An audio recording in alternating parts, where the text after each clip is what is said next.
es no prestarle atención a algunas noticias que se te escapan en la cotidianidad, porque si estamos hablando, hay represión, hay paritarias, hay problemas por acá, hay problemas por allá, y vos decís, bueno, de pronto hay una modificación a la ley de acceso a la información pública en medio que se te pasa, Sí. y es realmente algo muy importante, porque es una herramienta que necesitamos las personas para poder informarnos sobre cuestiones de gobierno, que no son cuestiones menores, ni tampoco son cuestiones que pueden ser privadas a la ciudadanía.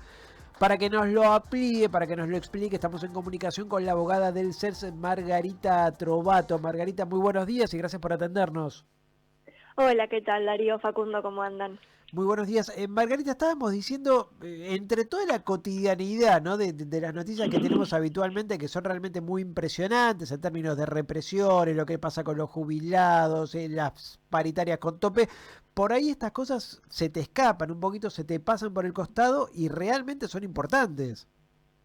Sí, totalmente difícil dar abasto con todo, en efecto, noticias por todas partes, muchas cosas para mirar, y sí, como decís, estos temas a veces parecen como muy de nicho, ¿no? Una cosa muy técnica, muy específica, y la verdad es que tiene impacto, y tiene impacto importante, sobre todo en el trabajo que hacemos desde sociedad civil, ¿no? En esta posibilidad, en este derecho, en realidad, de controlar los actos de gobierno. La ley de acceso a la información es una ley que venía del 2017 y que la verdad es que es una buena ley a nivel incluso regional. Siempre se consideró que tenía un buen estándar, que tenía buenos niveles de acceso, de asegurar el acceso verdadero a información en manos del Estado, del gobierno, que como todos sabemos es un derecho ciudadano, ¿no? Poder controlar y saber qué pasa ahí. Y con esta modificación, que no es ni siquiera a la ley, esa es su reglamentación, sí se terminan cambiando cuestiones centrales de la ley que tienen que ver justamente con el ejercicio de este derecho. Que sí, también hace mucho al ejercicio periodístico, porque muchas de las noticias, incluso durante el gobierno de Alberto Fernández, que se daban a conocer de cosas que pasaban justamente puertas adentro de la Quinta de Olivos o de la Casa de Gobierno, tienen que ver justamente con pedidos de acceso a la información pública de periodistas, que como bien decís vos, era una cosa bastante flexible y llevadera, que en 15 días te tenían que contestar y demás, y que hacen justamente a una información sensible que es de toda que sí es sensible, pero es de toda la ciudadanía, porque estamos hablando de información del Estado, y el Estado somos todos. Ahí reviste bastante la gravedad, ¿no? de esta restricción del acceso a la información pública. Sí, exacto, sí, tenés razón. Yo decía sociedad civil, pero la verdad es que estaba pensando también en eso, ¿no? En cualquiera que desde afuera del Estado pretenda de alguna forma conocer lo que está pasando ahí, y ahí sí es central la herramienta del acceso para periodistas. Y este decreto, que como te decía, lo que modifica es la reglamentación, pero indirectamente está cambiando cuestiones muy sustantivas de la ley y del ejercicio del derecho, básicamente lo que hace, tomando esto que vos decías de cómo funcionó, por ejemplo, en el gobierno pasado, este decreto de alguna forma blinda, ¿no? Protege de una manera bastante desmedida a nuestro criterio a los funcionarios públicos, ¿no? Cuestiones que antes eran claramente información pública, ahora en principio parecen quedar por fuera, ¿no? Como ya no es tan claro que tengamos derecho a acceder a ciertas cosas, porque, por ejemplo, puede representar información privada, sí, entre comillas, que después tendremos que averiguar qué significa exactamente información privada, de esos funcionarios, ¿no? Si no, por ejemplo, si el que la está solicitando no demuestra que hay un interés público suficiente en acceder, bueno, no podría acceder. Si esto llega a tratarse de alguna cuestión que permita identificar algo de la vida privada del funcionario, bueno, entonces es información privada, que no es lo mismo que datos personales, digo, no es esa categoría que sí tiene una protección especial. Si resulta algo de información privada, entre comillas, que es súper amplio, es súper vago, y ahí se van seguramente a amparar muchas discrecionalidades también, bueno, ya no sería información pública. Entonces lo que hace de alguna manera es, a la inversa de lo que indican los estándares internacionales, los tratados de los que Argentina es parte, las decisiones de los tribunales internacionales, que es siempre a someter a un escrutinio, un control mucho mayor, ¿no? Los actos de los funcionarios públicos, justamente en la medida en la que son funcionarios públicos. Acá parece que es al revés. Si la pregunta llega a tocar alguna cuestión que se puede asimilar a información privada del funcionario, y además no se demuestra un interés público suficiente del que lo está pidiendo, sea periodista, sea ciudadano, lo que sea, bueno, entonces no es información pública. Margarita, acá por un lado tenemos que decir, da la impresión de que esto se vincula de alguna forma con la incomodidad que le genera al presidente no poder demostrar que su perro Conan está vivo. Digamos, hay muchos, claro, es como uno se tiene que reír porque efectivamente decís, el problema no puede ser que el problema sea que el tipo no pueda aceptar que el perro murió, pero por el otro, por un pedido... sonó medio desalmado, dicho así. No, está es bien. muy Igual. doloroso que se te vaya una mascota. De algo hay ¿no? que reírse, está bien. Desalmado Pero, con los desalmados, Darío. Pero por el otro, cuando uno hace memoria, corregime Margarita si me equivoco, nos enteramos de la cantidad de toneladas de alimentos sin repartir por un pedido de información pública. Sí, claro. No, es que está claro que los pedidos de información pública son centrales. Esto que decíamos al principio, ¿no? A veces parece muy técnico, ¿no? Como el nombre, uno discute el acceso, pero es esto, es la vida cotidiana, es enterarse, es la herramienta, como la puertita que uno va a tocar para enterarse de cuestiones básicas, de diseño de políticas públicas, qué datos están tomando, cómo los están estudiando, cómo los están evaluando, qué van a hacer con eso, hasta quién entra y quién sale de la Quinta de Olivos, cuánta comida habían comprado, cuánta vendieron. Digo, es una herramienta de control muy básica y a la vez muy fundamental.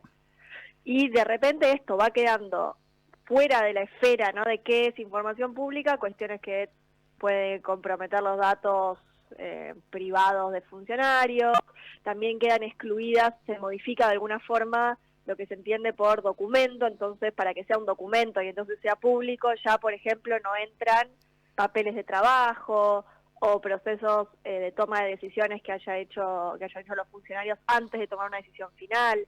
O sea, no es solamente por el contenido y la persona, sino que ya hay una serie de documentos que quedan por fuera de lo que puede ser público por definición.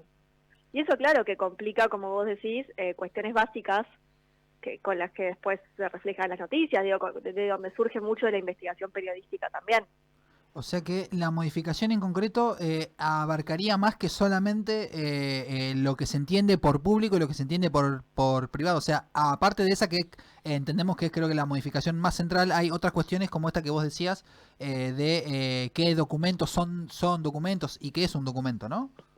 Exacto. Pensemos que como la modificación es a la reglamentación, no a la ley en sí, no es que puede redefinir por decreto qué es la información pública. Entonces lo que hace es ir como acotando en esta interpretación, bueno, cada vez que la ley diga documento público, documento no se tiene que entender como papeles de trabajo, exámenes preliminares de asuntos, deliberaciones preparatorias entre funcionarios y dependencias del Estado.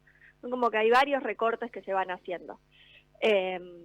Pero bueno, sí, como decíamos, sobre todo hay un blindaje muy fuerte a la cuestión de los funcionarios, que sí, por supuesto, tiene que ver con el contexto que se viene dando y el hostigamiento a la prensa, ¿no? Por ejemplo, si yo en este momento quisiese saber el estado de salud del presidente de la nación, si anda medio congestionado como nosotros, por ejemplo, si tiene que tomar algún remedio, algún barbitúrico, ¿por qué no? En este momento estaría siendo entendido más del ámbito privado, según estos cambios hay que hacer énfasis de la reglamentación y no de la ley, pero que hacen igual un poco al alma de la ley. Sí, es que justamente ese es el punto, ¿no? Al no modificar la ley, sino la reglamentación, uno esperaría, me refiero a las normas indican, que lo que debería cambiarse en todo caso es esto, cómo se reglamenta, cómo se hace operativa una ley, pero de ninguna forma debería estar cambiando el espíritu, no digo las previsiones, los derechos que garantiza una ley. Y esto sí, en efecto, lo va acotando, como decías, el caso de la gripe posible del presidente, seguramente podría responderte, esto es de naturaleza privada, no veo el interés público en saber si tiene gripe o no, porque sus tareas están siendo llevadas a cabo igual, que su agenda no cambió, y se cierra. Y el problema ahí también es que esto que lo estoy comentando medio por encima, pero si uno lee en detalle el nuevo decreto, es que son muy vagos los supuestos. Es decir, es muy fácil interpretarlos de manera amplia. Cuando dice, por ejemplo, ya no se entiende por información pública aquello que sea información privada o datos de naturaleza privada de los funcionarios, bueno, nadie sabe muy bien qué es un dato de naturaleza privada, ¿no? Entonces, dejar de regulado de manera tan amplia y tan vaga, lo que termina haciendo es restringir todavía más, porque cuando decimos todo podemos decir nada, ¿no? Claro. Hay algo de qué se puede hacer entrar después en esa categoría. Claro, al mismo y tiempo... sucede algo... Sí. Perdón, sí. No, decía Margarita.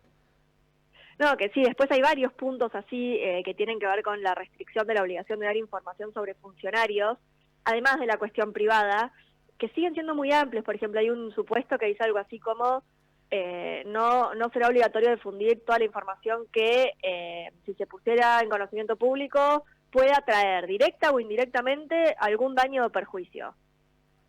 Bueno, por supuesto, la información pública, especialmente sobre funcionarios, por eso esta protección internacional que tiene, seguramente traiga algún daño o algún perjuicio, porque es justamente la contracara de el control ciudadano, ¿no? De los actos públicos de gobierno. No se puede atar a consecuencias. Y además, ¿qué es un daño, no? Como qué es una causa directa o indirecta de un daño. Claro, Son tan amplios los supuestos que permite un nivel de discrecionalidad y de secreto de la administración enorme. Absolutamente. ¿Alguna vez ha apelado el vocero presidencial a decir, bueno, el tema de los perros es una cuestión personal, privada del presidente? Y va a decir, mirá, si el presidente se imagina un perro que está muerto hace un par de años y dice que juega todos los días con él Olivos, es un tema absolutamente público y tenemos un problemón. Lo personal es político. Claro, es un problemón. Margarita, te agradecemos muchísimo el tiempo para Radio Estación Sur, realmente fuiste muy clara. Bueno, muchas gracias a ustedes. Te mandamos un saludo. Ahí pasaba entonces Margarita Trovato, que es abogada del CELS, el Centro de Estudios Legales y Sociales, una de las organizaciones que está detrás de este tema, que vos decís, la reglamentación de la ley de acceso a la información pública. Rey, ¿de qué me estás hablando? Yo tengo una paritaria del 2% con un 77% de pérdida del poder adquisitivo. Bueno, es importante de todas maneras, más allá de todo, es realmente importante poder hablar de estas cosas porque, por ejemplo, la cantidad de toneladas que había guardada de comida, guardada en los depósitos del Ministerio de Capital Humano, nos enteramos gracias a eso.